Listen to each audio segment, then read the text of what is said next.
ആദർശ്. എന്ത് പഠിക്കുകയാണോ അതോ വർക്ക് ചെയ്യുക? എന്ത് വർക്ക്? Digital marketing. ഓ, എങ്ങനെ വർക്കൊക്കെ എങ്ങനെ പോകുന്നു? കുഴപ്പമില്ല. ഡിജിറ്റൽ മാർക്കറ്റ് ആകുമ്പോൾ ഈ കുറച്ച് പ്രഷറും കാര്യങ്ങളൊക്കെ കാണല്ലോ. എന്ത് ബേസ്ഡ് ആണ്? ഞാൻ ഇപ്പോൾ ഒരു സോഫ്റ്റ്വെയർ കമ്പനിയിൽ.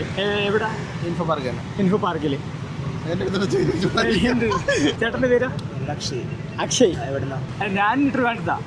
ഇവിടെ വർക്ക് ചെയ്യുക. തൃശ്ശൂർ.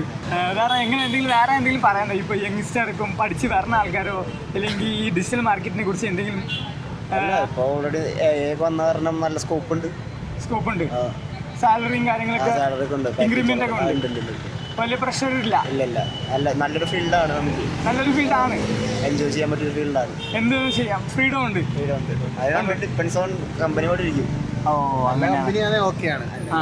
നല്ല കമ്പനീസ് കിട്ടിക്കഴിഞ്ഞാൽ നല്ലതാണ്. നല്ല പാക്കേജും കാര്യങ്ങളും കിട്ടും. Company depends on company. അപ്പോൾ ഒരു ഫ്രഷറിന് എത്ര ആയിരിക്കും എക്സ്പെക്ട് ചെയ്യാം സാലറി കാര്യങ്ങൾ? ആളാ ഇന്റർവ്യൂവിൽ എങ്ങനെ പെർഫോമൻസ് ചെയ്യുന്നതാണ്. ഒരു മിനിമം ഒരു ആവറേജ് സാലറി 20,000 സ്റ്റാർട്ടിങ് കിട്ടും. വലിയ കുഴപ്പമില്ല.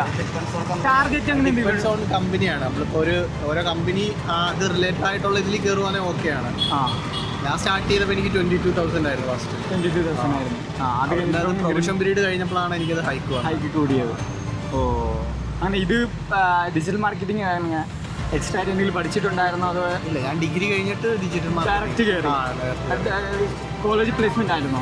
അല്ല, ഞാൻ കോളേജ് പ്ലേസ്മെന്റ് ചൂസ് ചെയ്തില്ലായിരുന്നു. ഞാൻ അല്ലാതൊരു കമ്പനി കയറിയിട്ട് അത് കഴിഞ്ഞിട്ടാണ് ഇതിൽ കയറിയതല്ലേ? അത് കഴിഞ്ഞ് ഞാൻ ഇപ്പം ഡിജിറ്റൽ മാർക്കറ്റിംഗ് കഴിഞ്ഞിട്ട് എനിക്ക് പ്ലേസ്മെന്റ് ഉണ്ടായിരുന്നു. അപ്പോൾ ഞാൻ കയറാതെ വേറൊരു കമ്പനി ഫ്രഷറായിട്ട് കയറി. അങ്ങനെ വർക്ക് ചെയ്തിട്ട് പിന്നെ എക്സ്പീരിയൻസ് ആയിട്ട് പിന്നെ കൊച്ചിയിലോട്ട് വന്ന് കൊച്ചി കയറി. ഓ, അങ്ങനെ. കൊച്ചി എങ്ങനെ ഇഷ്ടപ്പെട്ടാ? കുഴപ്പമില്ല. ഞാൻ മുമ്പ് വന്നിട്ടുള്ള കൊച്ചി. കുഴപ്പമില്ല. അപ്പോൾ എന്തായാലും ഹാപ്പിയാണ്. പ്രശ്നമൊന്നുമില്ല. ഓക്കെ.